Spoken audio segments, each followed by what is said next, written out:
নমস্কার। তিলোত্তমার আজকের পর্বের রিভিউ নিয়ে বাংলা সিরিয়াল সমাচার তোমাদের সামনে এসে গেছে।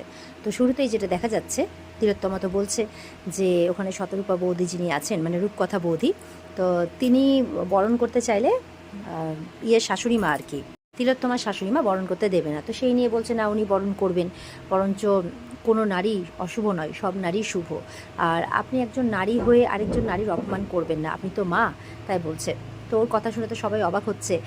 এবার ভেতরে আরেকজন মানে মহিলা যিনি গুরুজন, তিনি বলছেন যে তুমি এরকম কথা বলো না, তুমি তো এখনও বাড়ির ভেতরে পাই রাখোনি।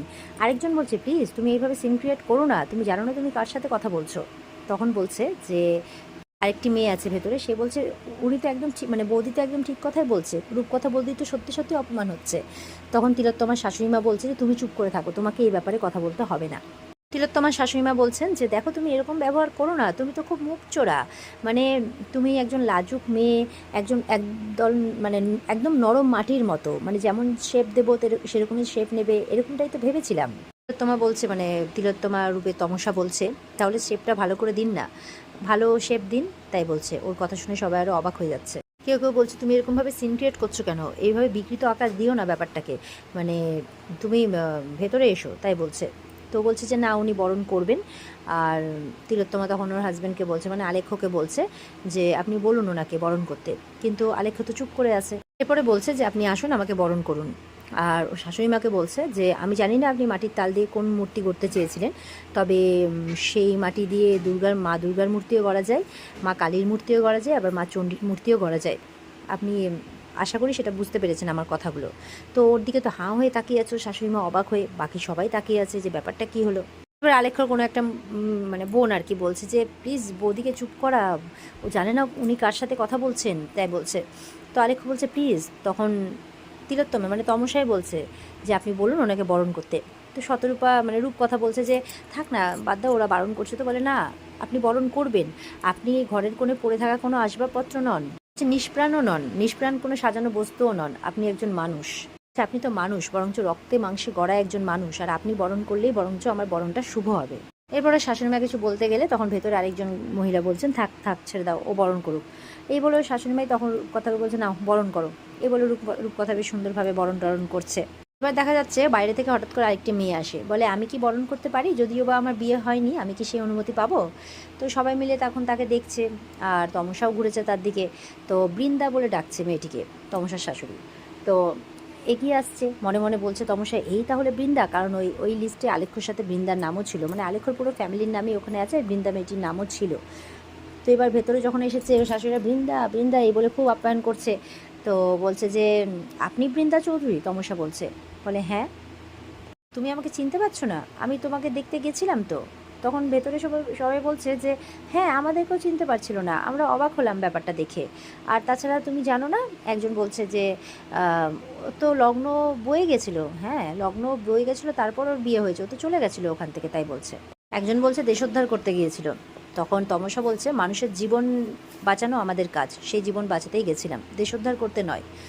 আর তাছাড়া ওই বৃন্দার দিকে তাকিয়ে বলছে, শাশুড়িমার দিকে তাকিয়ে বলছে যে সবাই যদি এই জীবন বাঁচানোর কাজে লেগে পড়তো না, তাহলে আমাদের এই পৃথিবীটা অন্যরকম হতো। এরপর বাকি বৌদিগুলো সব বলছে, মানে বাড়ির সমস্ত মহিলারা, বেশ চ্যাটাং চ্যাটাং কথা আছে, কিন্তু কিন্তু একটি মেয়ে সবসময় বলছে যে কিন্তু কথাগুলো কিন্তু ভুল বলছে না, হ্যাঁ একটু রাফ, কিন্তু তখন আবার থামিয়ে দেয় তমসার মা, থাক তোমাকে এই ব্যাপারে কিছু সালিশি গাইতে হবে না। এরপর তমসাকে শাশুড়িমা বলছে এবার ভেতরে এসো, কারণ ভেতরে অনেক নিয়ম কারণ আছে, সেগুলো পালন করতে হবে। তখন সেই রূপকথা ওই দুধে আলতা থালা নিয়ে আসে, আর বলছে এই যে এই থালাতে পা দিয়ে এসো। তখন নিচে কাপড়টা পাতবে, যার উপরে পা দিয়ে হাঁটবে, কিন্তু সেই বাড়ির মহিলাগুলো কিছুতেই তাকে সেই কাজটা করতে দিল না। বলছে যে নতুন বই সম্মতি পেয়েছো বলে নিজেকে বিশাল কিছু ভাবছো, তাও তোমাকে করতে হবে না, এই বলে কাড়িয়ে নেয়। অন্যজন পাতে দিয়ে সেটাতে হেঁটে এবার ও ভেতরে ঢুকছে। তার আগেই এবার তো ভেতরে ঢুকবে। তো তখন আলেখ্য বলছে সবাইকে তোমরা উলু দেবে না? ওর মা বলছে হ্যাঁ উলু দেবে তো, সবাই উলু দাও, এই বলে সবাই উলু দিচ্ছে। বৃন্দা বলছে আমি কিন্তু উলু দিতে পারি না। তমসা বলছে তা পারবে কেন? তা ওর কথা শুনে অবাক হচ্ছে। বলছে তা হসপিটালের একটা বিরাট অংশের ভাগিদার বোধহয় তুমি, তাই না? তো বলছে তুমি কী করে জানলে? বলছে না, তোমার কথার বেশ ওজন আছে, তোমার কথা সবাই শুনে চলে, তাই বুঝলাম আর কি। তোর শাশুড়ি বলছে যে তোমার কাছে এরকম ব্যবহার কিন্তু আমি এক্সপেক্ট করিনি। হ্যাঁ তোমাকে আমি অন্যরকম ভেবেছিলাম, তোমাকে পছন্দ করে এই বাড়ির বউ করেছিলাম, কিন্তু এই বলতে না বলতে তমসার মায়ের ফোন চলে আসে। এবার তমসার মা ফোন করেছে যে সব ঠিক আছে, ও ঠিকভাবে পৌঁছেছে? বলে হ্যাঁ ঠিকই আছে, সব ঠিকভাবে পৌঁছেছে, কিন্তু আপনি এ কাকে পাঠিয়েছেন? এ তো আমি অন্য কাউকে দেখছি, আমি যাকে দেখে এসেছিলাম এ তো সে নয়, এভাবে বলছে। যেই কথা শুনে কিন্তু ওখানে তমসার মা অবাক হয়ে যায় যে কি বলছেন আপনি। তো বলে হ্যাঁ। তো বলে কী হয়েছে? বলে ঠিক আছে, চিন্তা নেই, দেখে নেব, ম্যানেজ করে নেব। এই বলে ফোনটা কেটে দেয় মুখের উপরে। হচ্ছে কত ঘোড়াকে লাগাম পরিয়ে দিলাম, আর এই বলে ফোনটা কেটে দেয়।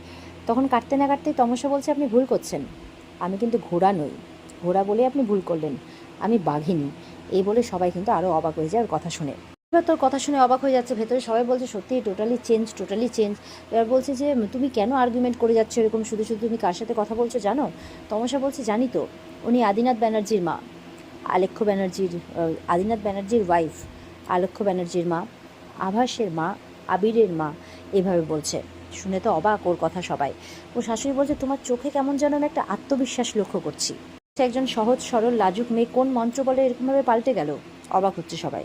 এরপরে দেখা যাচ্ছে ও ঢুকছে আলতা পায়ে ভেতরে, আলেখ্য পেছনেই দাঁড়িয়ে আছে। তো ও ঢুকে যায়, এরপরে আলেখ্যকে বলছে যা বউয়ের সাথে যা। আলেখ্য আসে, বলছে যা বউকে ঘরে নিয়ে যা। এই বলে দেখা যাচ্ছে তমসা সবাইকে দেখতে দেখতে ও সিঁড়ি দিয়ে উপরে উঠে যাচ্ছে একাই। আলেখ্য নিচে দাঁড়িয়ে ওকে দেখছে। ওর মা বলছে যা বউয়ের সাথে যা, আমি তো বুঝতে পারছি না কোন মেয়ে এলো আমার ঘরে, এভাবে বলছে। এবার মানে তমসা ওপরে যখন যাচ্ছে, ওপরে হাঁটছে, ওপরে পৌঁছে গেছে, তখন ওর কাছে ফোন এসছে। ওই হসপিটালের সেই ওয়ার্ড বয় সে ফোন করেছে, যে সবটাই জানে। ফোন করে বলছে যে আমি জানি না আপনি ডাক্তার দিদি না অন্য কেউ, আমি জানি না ছাদ থেকে কে পড়ে গেছিলো, ডাক্তার দিদি না আপনি, আপনি কি ডাক্তার দিদি নাকি আমি কিচ্ছু জানি না। বলছে কী বলতে চাইছো সেটা বলো। বলছে যে ওই হার্ড ডিস্কটা যার মধ্যে কালকে রাতে সিসিটিভি ফুটেজ আছে সেটা ওই হসপিটালের পেছনের পুকুরে ফেলে দেওয়া হয়েছে, এটাই বলার জন্য ফোন করেছি, এই বলে রেখে দেয় ফোনটা। তো বলছে তুমি ঠিক বলছো? বলে হ্যাঁ। তো যাই হোক, এবার ও জানতে পারে, এবার সঙ্গে সঙ্গে সিসিকে ফোন করে যে ওই হসপিটালে এক্ষুনি লোক পাঠান, ওর পেছন দিকের পুকুরটাতে হার্ড ডিস্ক ফেলা হয়েছে, আমার ওই হার্ড ডিস্কটা চাই এনিহাও। তো এই বলে ও সিসি বলছে ঠিক আছে হয়ে যাবে, ফোনটা রেখে দেয়। এরপর ও বলছে যে চিন্তা করো না তুমি তিলোত্তমা, আমি তোমাকে তোমার সাথে হওয়া অন্যায়ের বিচার পাইয়ে দেবো। তুমি আমার বোন সেই জন্য নয়, তুমি যদি আমার বোন ছাড়া অন্য কেউ হতে তাহলেও অবশ্যই আমি সেই বিচার পাইয়ে দিতাম। কবি বলেছেন যে কলকাতা একদিন কললেডি তিলোত্তমা হবে, তাই বলছে। কিন্তু আজ তিলোত্তমারা ভালো নেই, তাই তিলোত্তমাদের ভালো রাখতে আমি এসেছি, আরেক তিলোত্তমা। এদিকে দেখা যাচ্ছে তমসার বাড়িতে সবাই মিলে মানে বলা বলি শুরু হয়েছে। ওর মা বলছে শাশুড়ি মা এরকমভাবে বললেন, যা যা বললেন সেই কথাগুলো বললো। তোর বাবা বলছে আমিও জানি না, বুঝতে পারছি না ঠিক। ওর বাড়ির যে অন্যান্য বৌদি বোনেরা সবাই আছে, ওরা সবাই অবাক হচ্ছে ওর ব্যবহার দেখে। বলছে যে হুট করে চলে গেল, আবার চলে এলো। আরেকজন বলছে চলে আসাটা তো ভালো, কিন্তু চলে আসার পর যে ওর বিহেভিয়ারটা সেটা অবাক করা ছিল, তো আমাকেও পর্যন্ত চিনতে পারছিল না। বাকিরা বলছে হ্যাঁ সত্যি, মানে সবার অবাক করা লাগছে। তো ঠাম্মি বলছে ভয় পেয়ে গিয়েছিল হয়তো। তো দেবরাজ বলছে মানে তমসার বাবা, যে ভয় পায় সে চলে যায় না, যে চলে যায় সে ভয় পায় না। তো ঠাম্মি বলছে ঠিক আছে যাকে যাক, ও ওখানে ভালো থাকলেই হলো। এবার ওদের খাওয়ার জন্য ডাকছে ওদের বাড়ির যে কাজের মেয়েটি আছে, তো বলছে ঠিক আছে তুই যা আমরা আসছি। এবার যে মেয়েটি তমসাকে যাওয়ার সময় বলেছিল, ঠাম্মি জানতে পেরে গেছে সবটা, মানে ঠাম্মি জেগেই ছিল, তাকে প্রশ্ন করছে তার হাজব্যান্ড যে তুমি বলছিলে যে তুমি কি বলছিলে? বলে না না কিছু না, ওই যাতে ভালোভাবে থাকে এটাই বলছিলাম, আর কি বলবো। এবার সেই মেট্রো হসপিটাল থেকে বাড়িতে ফোন এসছে ল্যান্ডলাইনে। তো নাম্বারটা মানে ফোনটা রিসিভ করেছে দেবরাজ। তো বলছে যে কাল রাত্রে নাকি ছাদ থেকে পড়ে তিলোত্তমার মৃত্যু হয়েছে, যেটা শুনে ওর বাবা অবাক হয়ে যায়। কি বলছেন আপনি? কাল রাত থেকে পড়ে তিলোত্তমার মৃত্যু হয়েছে? কি ফালতু কথা বলছেন আপনি? হ্যাঁ, কি উল্টোপাল্টা কথা বলে যাচ্ছেন আপনি? জানেন কি বলছেন? ওর কথা শুনে তো সবাই রীতিমতো বাড়িতে অবাক হয়ে যায়, এরকম একটা খবর। তো বলছে যেই মেয়েটার আমি বিদায় দিলাম, যে মেয়েটা জীবিত সেই মেয়েটাকে নিয়ে এরকম কথা বলছেন, আপনার কারো মৃত্যু নিয়ে আপনি এরকমভাবে কথা বলছেন, মানে কাউকে নিয়ে এরকম মৃত্যু উল্টোপাল্টা কথা রটাচ্ছেন, আপনার সাহস কীভাবে হয়? রাখুন ফোনটা রাখুন, এভাবে বলছে।